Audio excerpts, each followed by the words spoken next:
오늘 아침 잘 오셨습니다. 이틀 오시기도 힘드시죠? 네. 그렇지만 여러분 옆 사람에게 혹시 어제 보셨다면 어제도 뵀는데 오늘도 뵈어서 참 기쁘다고 인사 한번 하십시오. 네.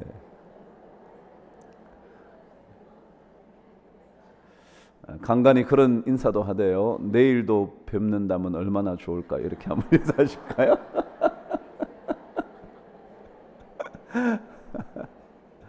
예. 오늘 하나님 말씀을 함께 읽고 말씀을 묵상하도록 하죠. 창세기 32장 24절에서 31절까지 하나님의 말씀을 읽도록 하겠습니다. 저와 한 목소리로 하나님의 말씀을 읽도록 합니다. 시작. 야곱은 홀로 남았더니 어떤 사람이 날이 새도록 야곱과 씨름하다가 자기가 야곱을 이기지 못함을 보고 그가 야곱의 허벅지 관절을 치매 야곱의 허벅지 관절이 그 사람과 씨름할 때에 어긋났더라. 그가 이르되 날이 새려하니 나로 가게 하라. 야곱이 이르되 당신이 내게 축복하지 아니하면 가게 하지 아니하겠나이다. 그 사람이 그에게 이르되 내 이름이 무엇이냐? 그가 이르되 야곱이니이다. 그가 이르되 내 이름을 다시는 야곱이라 부를 것이 아니요 이스라엘이라 부를 것이니 이는 내가 하나님과 및 사람들과 겨루어 이겼음이니라. 야곱이 청하여 이르되 당신의 이름을 알려 주소서. 그 사람이 이르되 어찌하여 내 이름을 묻느냐 하고 거기서 야곱에게 축복한지라. 그러므로 야곱이 그곳 이름을 브니엘이라 하였으니 그가 이르기를 내가 하나님과 대면하여 보았으나 내 생명이 보존되었다 함이더라. 그가 브니엘을 지날 때에 해가 돋았고 그의 허벅다리로 말미암아 철었더라. 아멘. 사회심리학자인 토리 히긴스라는 사람이 인간의 행동 유형을 두 가지로 분석을 했다 그럽니다. 하나는 접근 동기, 어딘가 자꾸 다가가고 싶다. 그것 때문에 행동이 이루어진다 라고 설명한 접근 동기가 인간의 행동의 한 유형이라 그랬습니다. 다시 말하면 좋은 것을 보면 저기에 자꾸만 가고 싶은 거예요. 좋은 것을 만나면 나도 그곳에 함께 하고 싶은 거예요. 그래서 자꾸 그쪽으로 내 마음이 쏠리고 내 삶의 발걸음이 옮겨지는 거죠. 그래서 그 일을 하게 된다는 겁니다. 두 번째 행동은 무엇으로부터 회피하고 싶은 동기가 또한 행동의 한 유형이라는 거예요. 다시 말하면 내가 원하지 않는 것, 내가 좋아하지 않는 것, 부정적인 감정, 그런 것들이 생기면 자꾸만 그곳에서 빠져나오려고 하기 때문에 인간의 행동이 또한 결정이 된다 그랬습니다. 그렇잖아요. 학자들이 말했지만 그 얘기잖아요. 좋은 것은 더 하고 싶고요, 좋지 않은 것은 하고 싶지 않고요. 그래서 행동이 결정된다고요. 너무 쉬운 얘기죠. 그런데 이 회피 동기의 가장 중요한 부분이 있다는 거예요. 회피하고 싶은 동기는 왜 그러냐 하면 그 무언가를 볼 때 회피하고 싶은 마음이 생기는 이유가 있는데 그것은 부분만 보기 때문에 그렇다. 부분만 보기 때문에. 다시 말하면 어떤 일이 안 좋다고 느낄 때 그 안 좋다는 일이 전체가 아니라 부분이라는 거예요. 여러분 그렇잖아요. 자녀가 마음에 안 든다 그럴 때 그것은 부분이잖아요. 전부는 아니잖아요. 근데 부분을 보기 시작을 하면 사람은 자기도 모르게 회피하고 싶어 한다는 거예요. 그럼 제가 어제 우리 인생에는 날이 저물 때가 있다고요. 해가 질 때가 있다고요. 아니, 돌베개를 베고 자야 할 때도 있다고요. 아니, 모든 것으로부터 떠나야 할 때도 있다고요. 그런 때가 있을 때 그것만 보면 우리는 다 피하고 싶은 거예요. 왜 나를 떠났지? 왜 내 인생에는 해가 지는 거지? 왜 나는 이렇게 외롭게 홀로 돌베개를 베고 잠자야 하는 거지? 라고 생각하면서 피하고 싶다는 거예요. 부분만 봐서. 그런데 오늘 성경은 우리 인생은 부분만 볼 수 있는 게 아니라고 성경 가르쳐줘요. 이렇게 되어 있잖아요. 야곱이 브니엘을 지나갈 때에 해가 돋았다 그랬습니다. 어제는 뭐라 그랬냐면 해가 쳤다는 거예요. 해가 치고 있다는 거예요. 우리 인생에 해가 지는 때가 있다는 거예요. 그런데 오늘 성경은 해가 돋을 때가 있다고요. 여러분, 우리 인생 전체를 보셔야 해요. 해가 질 때만 보시지 말고요, 해가 뜰 때도 있다고요. 어느 가요처럼 쨍하고 해 뜰 날 돌아온단다. 그런 거 들어보셨잖아요. 그런 날이 있단 말이죠. 그러니까 부분만 보면 피하고 싶지만 전체를 보면 그래, 지는 때도 있겠지만 언제인가 나의 인생에 뜨는 날이 있겠지. 그거잖아요. 성경도 오늘 똑같이 말해요. 야곱의 인생에서 가장 중요한 두 사건 제가 어제 말씀드렸잖아요. 어제 돌베개 베고 자는 그때 하늘 사닥다리를 만난 사건과 야곱 방에 홀로 남아 하나님과 처절한 투쟁을 벌였던 그 순간, 오늘 그 얘기잖아요. 근데 그 순간을 지났더니 해가 뜨기 시작하는 거예요. 여러분 한번 보세요. 어느 날인들 해가 안 집니까? 어느 날인들 해가 뜨지 않겠습니까? 늘 뜨고 늘 지는 해를 뭐터로 성경이 기록합니까? 그렇지 않나요? 기록하지 않아도 뜨는 해가 있을 것이고 지는 해가 있을 건데 뭐터로 기록을 해요. 그런데 성경은 이유가 있단 말이죠. 의미가 있단 말이죠. 해 뜨는 그것에 대하여 성경이 적고 있다면, 해 지는 때가 있다는 것을 적고 있다면 의미가 있다고요. 그래서 오늘 저는 언제 우리 인생이 뜨는 해를 발견하게 될 건가? 언제 우리 인생이 해가 돋는 인생처럼 될 수 있을 것인가? 저는 말씀 통해서 한번 확인해 보려고 그래요. 저와 함께 하나님의 말씀 31절 오늘 마지막 절을 읽어보시죠. 시작.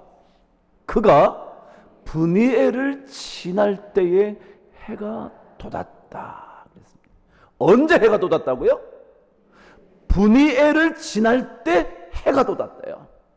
여러분, 해 돋는 때가 있는데요, 그때가 언제냐면 브니엘을 지날 때 해가 뜨는 거예요. 브니엘을 지나면 해가 뜬다고요. 이해가 되세요? 그냥 해가 뜨는 게 아니고요, 브니엘을 우리 그리스도인들이 지날 때 해가 뜬다고요. 브니엘이 뭔데요? 하나님의 얼굴을 봤다, 그런 뜻이잖아요. 바꿔서 해석해 드릴까요? 우리 인생, 그리스도인의 인생이 언제 해가 뜨느냐 하면 하나님을 만났을 때 해가 뜨는 거예요. 다른 때 해가 뜨는 게 아니에요. 하나님을 직접 경험하면, 하나님의 얼굴을 만나면, 하나님의 얼굴을 보게 되면 뭐라고요? 해가 뜬다고요. 많은 사람들은 승진을 하는 것을 해가 뜨는 것처럼 생각해요. 좋은 직장을 갖게 되면 내 인생에 해가 돋고 있는 것처럼 생각해요. 좋은 대학을 가면 자기의 인생의 해가 뜨기 시작했다고 생각해요. 그런데 아니에요. 해는 언제 돋느냐 하면 브니엘의 하나님을 만날 때 해가 뜨는 겁니다. 그래서 하나님을 만나야 돼요. 그리고 내 인생에 해가 질 그때에도 어제 말씀처럼 하늘 사닥다리의 꿈을 꿔야 하듯이 하나님을 만나는 브니엘의 순간을 지날 때 우리 인생에 해가 돋을 수 있다는 사실을 알고 우리는 절망하지 말아야 되는 거예요. 저는 우리 성도들에게 하나님 만나는 브니엘을 지나는 순간이 꼭 있게 되기를 바랍니다. 그래야 여러분과 제 인생이 해가 돋기 시작할 것이기 때문에 그렇습니다. 다른 것으로 하나님의 해가 돋지 않습니다. 다른 것으로 내 인생의 해가 뜰 수 없습니다. 하나님을 만날 때, 브니엘의 하나님을 만날 때. 그래서 제가 오늘 설교 제목을 브니엘의 하나님을 만나라 그런 거예요. 그래, 우리 하나님을 만나야 우리 인생의 해가 돋습니다. 하나님을 만나야 우리 인생이 달라지기 시작합니다. 하나님을 만나야 내 인생이 야곱에서 이스라엘로 바뀌기 시작합니다. 브니엘의 하나님을 체험하지 않고는 우리 그리스도인들의 인생은 절대로 빛나지 않습니다. 그러니까 이것을 그리스도인들이 꼭 기억해야 합니다. 그런데 그렇다면 브니엘의 하나님을 어떻게 만나야 하는가? 아니 도대체 브니엘의 하나님은 어떻게 만나는 것을 브니엘의 하나님을 만났다 그러는 걸까? 그게 있어야 되잖아요. 우리 하나님 만나는 거 다 만나죠. 여러분 다 만나잖아요. 그렇지만 어떻게 만나는 것을 브니엘의 하나님을 만난다고 그러는 걸까? 말씀을 통해서 한번 확인해 보시죠. 오늘 24절 저와 함께 시작합니다. 시작. 야곱은 홀로 남았더니 어떤 사람이 날이 새도록 야곱과 씨름하다가, 제일 중요한 첫 번째 단어가 야곱은 홀로.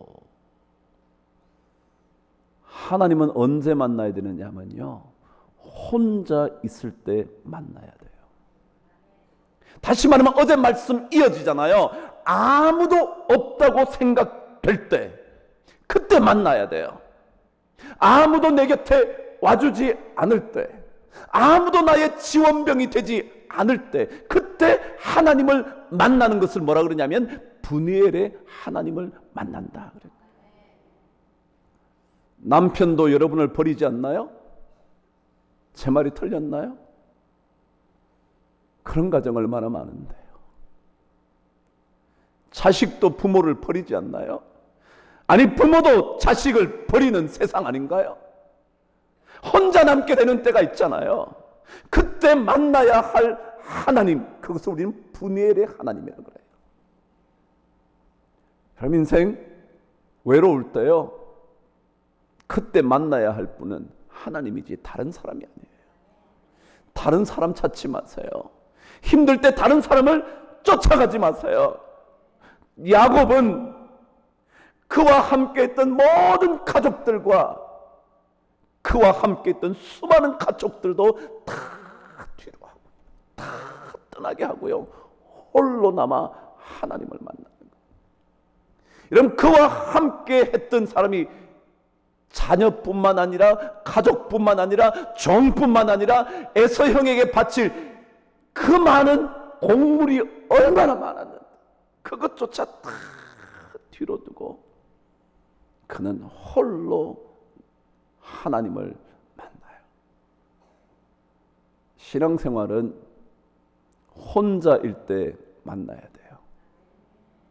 여러분, 왕따 늘 얘기하잖아요. 뭐가 그렇게 두려워요? 왕따 되고 말지. 그러고 하나님을 만나면 되지. 남들이 여러분 조금 여러분 그룹에 안 껴주면 그게 뭘 그렇게 아쉬워요? 그냥 하나님 만나면 되지. 아, 이때가 하나님 만날 때인가 봐. 제가 어제 어느 한 신학교에 가서 강의를 했어요. 한 학기 강의를 맡게 됐어요. 옛날 같으면 저 불렀겠어요? 어림도 없죠. 문제 해결되지도 않았는데 지금도 아니에요. 근데 불러주대요. 고맙죠. 그 교수님이 이렇게 말했다네요.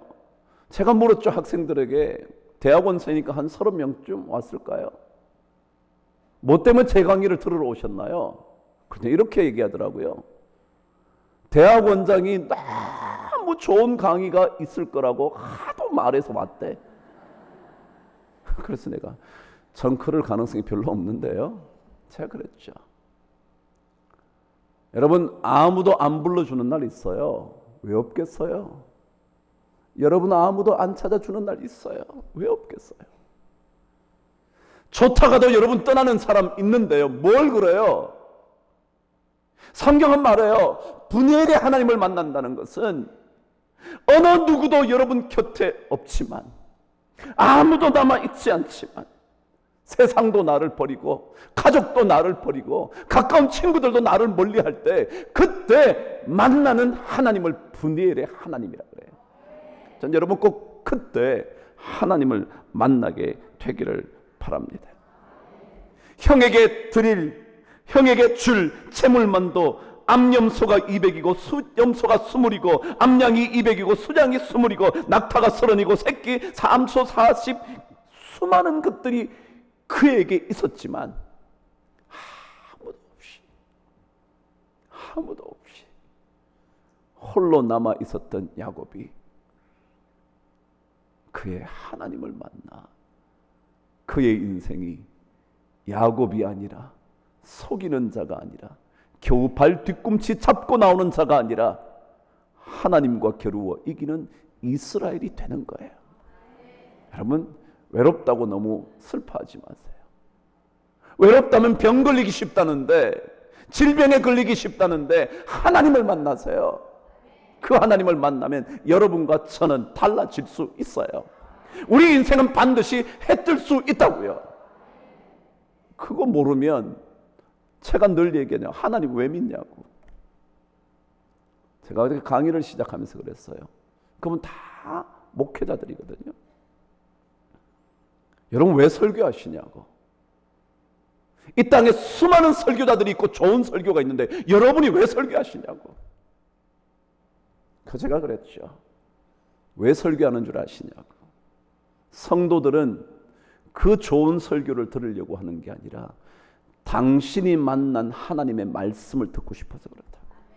당신이 만난, 남이 만나가지고 좋게 잘 만들어 놓은 멋진 설교가들이 해놓은 그 설교를 듣고 싶은 게 아니라 당신이 말씀을 읽다가 부딪힌 그 말씀을 듣고 싶어서 여러분 성도들이 된 거라고. 여러분, 하나님이요?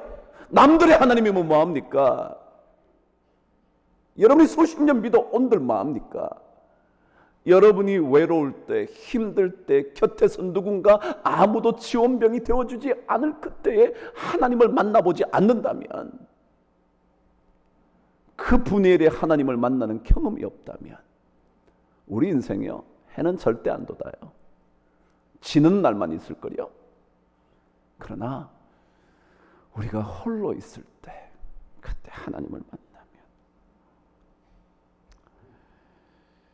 그때 하나님의 얼굴을 구해야 합니다. 그때 분이엘의 하나님을 구해야 합니다. 우리 그런 찬양을 불러요. 주의 얼굴 구할 때 주의 영을 보내사 주를 보게 하소서. 주님의 얼굴, 분이엘, 하나님의 얼굴, 그것을 구할 때 주님의 능력을 보게 하는 거예요. 그래서 우리 인생의 해가 뜨기 시작을 하는 겁니다.